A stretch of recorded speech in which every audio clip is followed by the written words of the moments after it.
You know, I spent 14 years in the Boy Scouts with Donovan, my grandson, and he started out as a Tiger Cub. That's the very lowest in the Cub Scouts. You go all the way through the Cub Scouts. Then they have a ceremony like they cross over to the Boy Scouts. I went all the way through that with him. Plus, I was kind of involved with the Girl Scouts a little bit. And I had 2 or 3 girls there, my favorite girls. I always helped out when they had their annual cookie sale. You know, these days, the cookies, they sell a lot more cookies than they used to. And they sell them, then they place an order to whoever makes the cookies. And them cookies come in and then they distribute them to the people that's bought them. The girls make pretty good money with that. However, I didn't realize back in the 20s and the 30s, the Girl Scouts had those cookie sales. But the big difference was they didn't order the cookies already made. They had to make the cookies themselves and sell them. Because nowadays, like I had this one girl, Tatiana, she always sold about 40 or 50 dozen or boxes of cookies. That's a lot of cookies. But back in the 30s and 40s, they had to bake them. And no way in the world could they bake that kind of volume back then. But I didn't realize they had to make them till I was just reading the history of the Girl Scouts and everything. But they had to bake them themselves.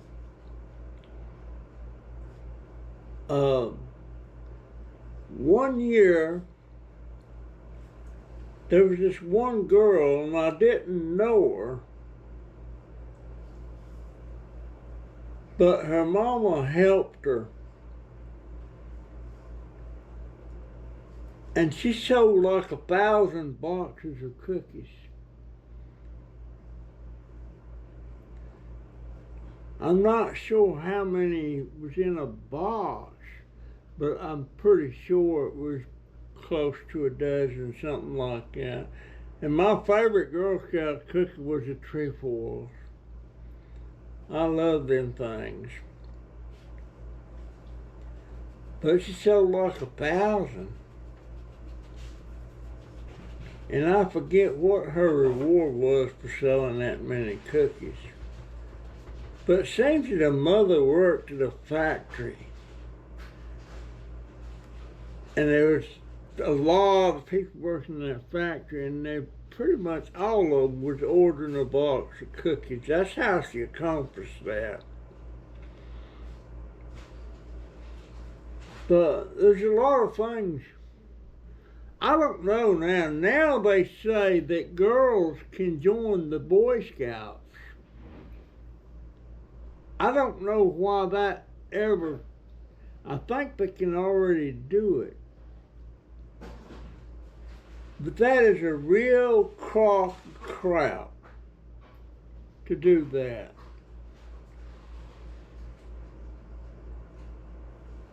I mean, boys can't be boys, girls can't be girls when they're mixed up like that.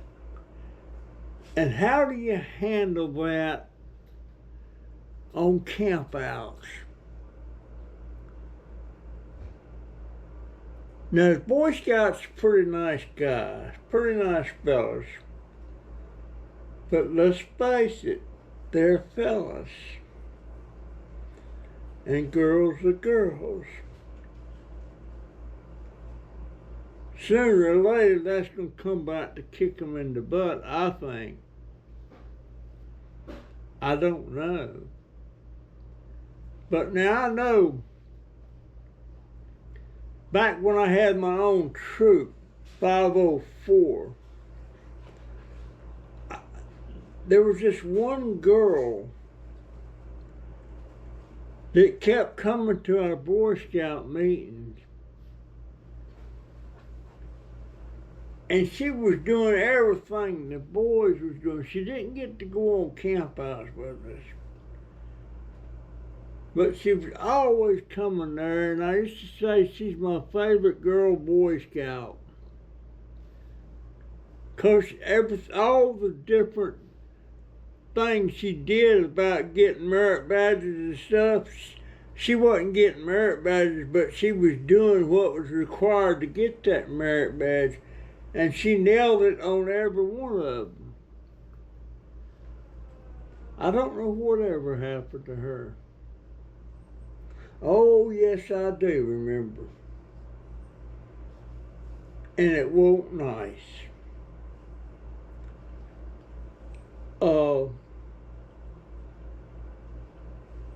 It wasn't nice. She got involved with one of the boys in the troops' dad.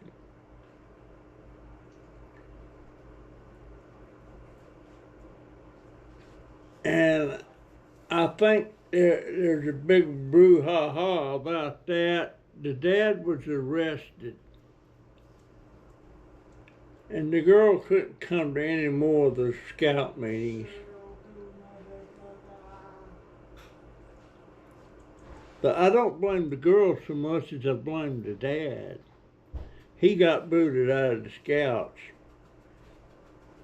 And his son didn't get booted, but he left. I can't believe I forgot that.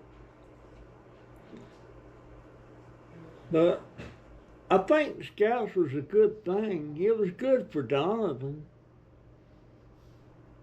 It was good for Donovan.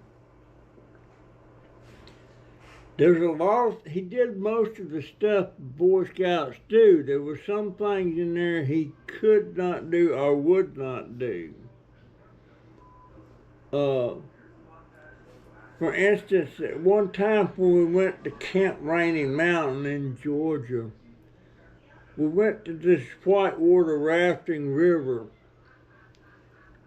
and Donovan had a real fear of moving water. And he would not ride the raft down the whitewater.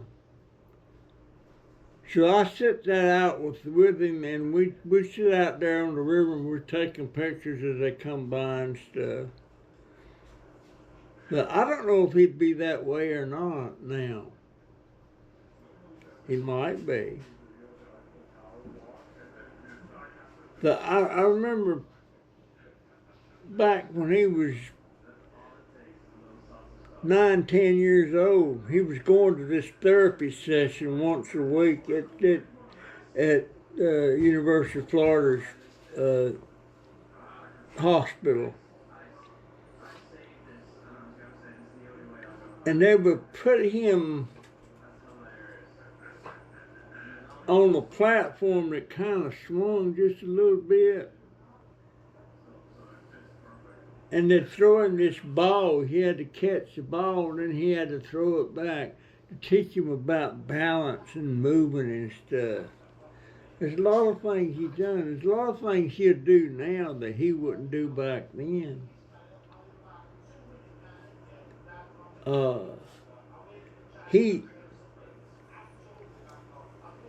I probably told y'all this before. There was times when we'd be in the car going down the road, me and my wife and Donovan would be sitting in the back seat. And he'd look out the front windshield of the car and see all these clouds in the sky. And he had a fear of clouds. When he'd see clouds like that, he would want to know what kind of clouds are there. Will they hurt us? What do we need to hide and stuff like that? But that was part of that cerebral palsy.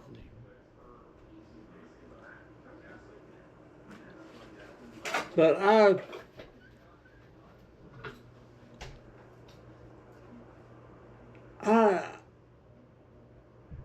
was so thankful that I could be there with him and grow up with him and stuff. I did more with Donovan than I ever did with my son. And I regretted it to this day. My son died in 1986, November 1986, almost 1987. And Donovan was born in 1990. And my daughter come home from school, she had him.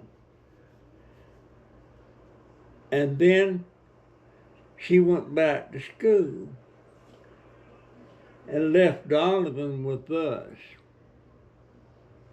So me and my wife raised Donovan. He was our baby till he was about 19 years old, something like that. And my daughter, she kind of feels bad that she didn't get to raise him, but that was her own doing. She's the one come home, had the baby, and instead of staying home with him, she went back to school. And after he got up about 4 or 5 years, me and my wife, we lived in constant fear that one day she would decide she wanted to take him from us. And she could have, because we didn't have any kind of custodial thing, anything with it. It was just the way it was. But we were scared to death. I went so far, I had a couple of friends that was deputy sheriffs and stuff, and I went so far one time talking to him, is there anything we can do to stop her from taking him if she decides to take him? Or would it be beneficial to stop her?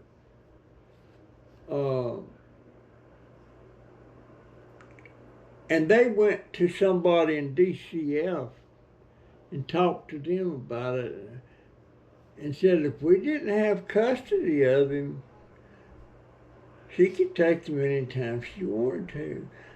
We never felt threatened that she would take him, but we worried about it because she was going through a period of time there. We never knew what she was going to do.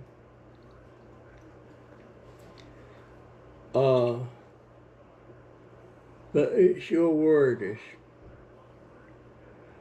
It sure worried us.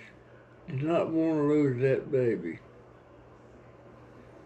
It was almost like it was our own son. I still feel like I know he's not my son, but I've got that connection.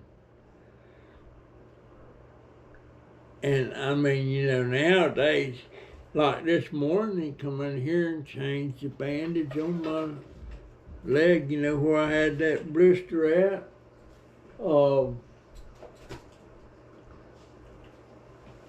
But he's grouchy, but it goes with that cerebral palsy.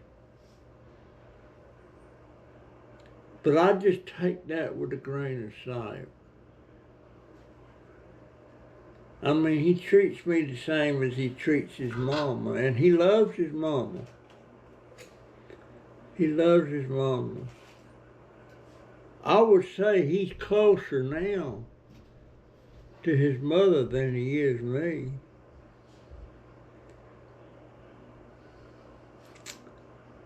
I sure wish I could. Well, I'm already old. I wish I could be with him as he gets older.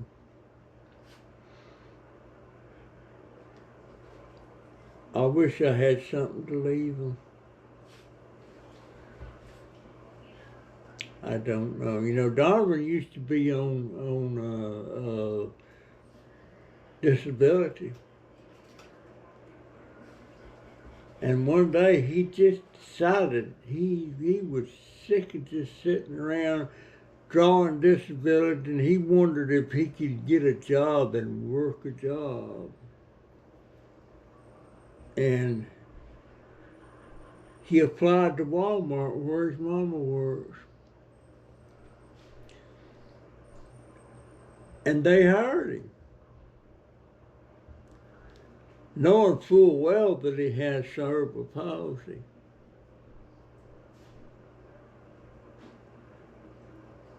So that's kind of an insurance policy in a way when they know he's got a disability. And somewhere down the road, some new manager comes in there and decides they don't like the way he's doing things and they fire him because of that. They're in deep doo-doo because that Disabilities Act kicks in. But he's been there 4 years now. 4 years. And one of his friends he had in the Boy Scouts, his name was Luke. And Luke was autistic. And Luke's life, his dream, was to be a stocker at Walmart.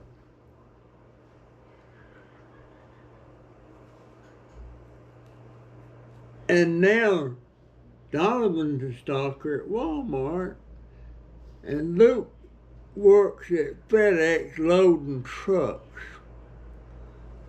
I wish Luke could have got a job at Walmart. I don't know if he still wants to or not. He's probably making more money at FedEx. But Luke's more high performance than normal though, because he drives, got his own truck, he drives, he's not married, lives at home. And he worked at the grocery store for years. And now he works at FedEx. Luke was a good kid. His brother, Josh, was in the Scouts too. Josh died when he was about 12. He got cancer. That was really sad. Really sad.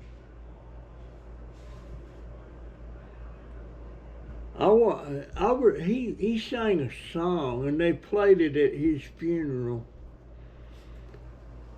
I need to get a copy of that song from his dad and play it on one of my videos. He loved to sing. I remember one time we was out doing a cleanup somewhere and Josh, he was out there, had a bag and picking up stuff, and he come back over there. And Buster's already picked up this used condom and said, "What is this?" And it wasn't long before that, he come over there with a used hypodermic needle. That's when the Cub Master decided to tell all the boys, "You see anything that looks like this, don't touch it. Tell me, let me handle it." That's a good kid too. And over the years, we had some kids that come through the Scouts. They just, I don't know what it was, they just didn't make it. I don't know why they were like that, but they was into all kind of stuff. I think it probably boiled down to a bad home life, probably. I remember one time we was camped out over at Camp Challenge on a weekend camp out, and two of the boys, they was always causing problems.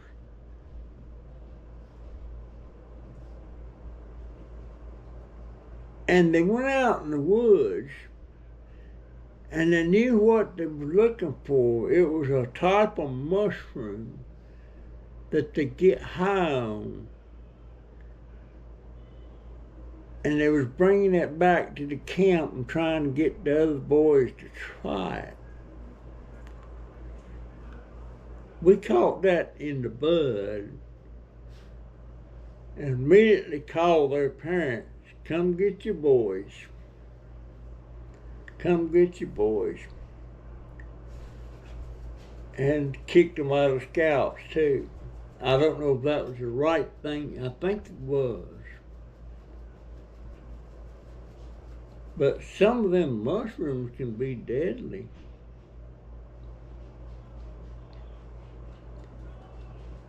But for the most part, I thoroughly enjoyed that 14 years in the Scouts. I wish I could still do it. And I met some of the finest people and some of the finest boys. A lot of them are very successful. By successful, I mean they're being a productive citizen. A couple of them are deputy sheriffs. Another one is soon going to be getting through med school and be a doctor. Another one is a teacher, I don't know if you call him professor at a college. And a lot of the leaders and stuff in the troops in the pack was teachers and not police officers. Our scoutmaster in 563 was a history teacher in high school. His wife was an English teacher in middle school. I met a lot of fine people in there. I wished I could get together with them and just have a big brouhaha, you know, and do things. But as this old lady used to tell me, I thought, boy, I wish I could do that again. He said, well, Russell, we had our time. And this old lady, she was this one that was chasing me around after my wife died. Her name was Margaret. She had 2 strikes against her from the get-go trying to get up with me. Strike 1, she had the same name as my mama. Strike 2, she was born the same year. She was exactly the same age as my mama, so that meant she was 16 years older than me. And she just kept after me. She's the one planted that big old kiss on me standing up there in the church one day. Man, she planted a big old kiss on me and turned around and looked like she said, he's mine. I don't know what the preacher thought. But I didn't. I felt bad for not. She sure wanted us to get together bad. She passed away. Name was Margaret. Margaret Stanley. And she was good friends with my wife. Good friends with my wife.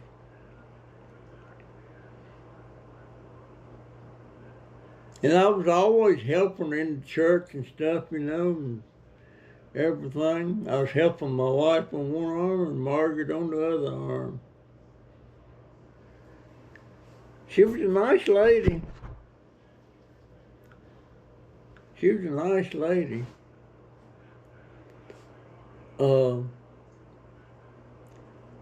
Her deck was falling down over their house. I went over there one weekend. She didn't live far from us. I went over there and rebuilt that deck for her.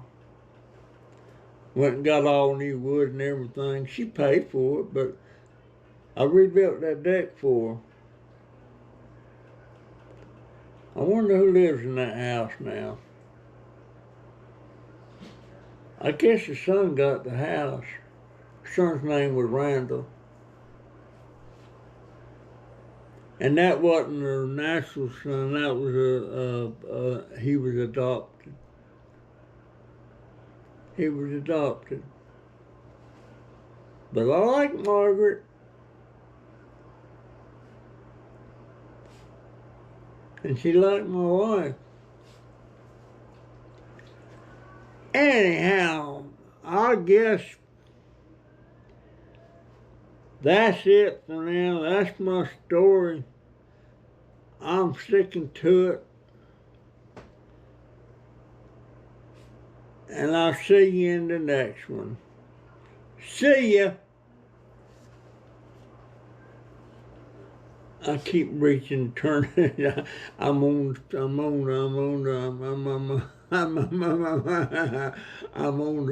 my, it's not my phone, my camera. I get these memory things, man, sometimes they just pop in my head and I can't come up with it.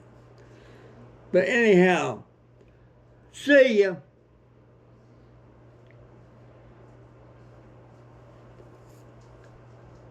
GoPro, stop recording.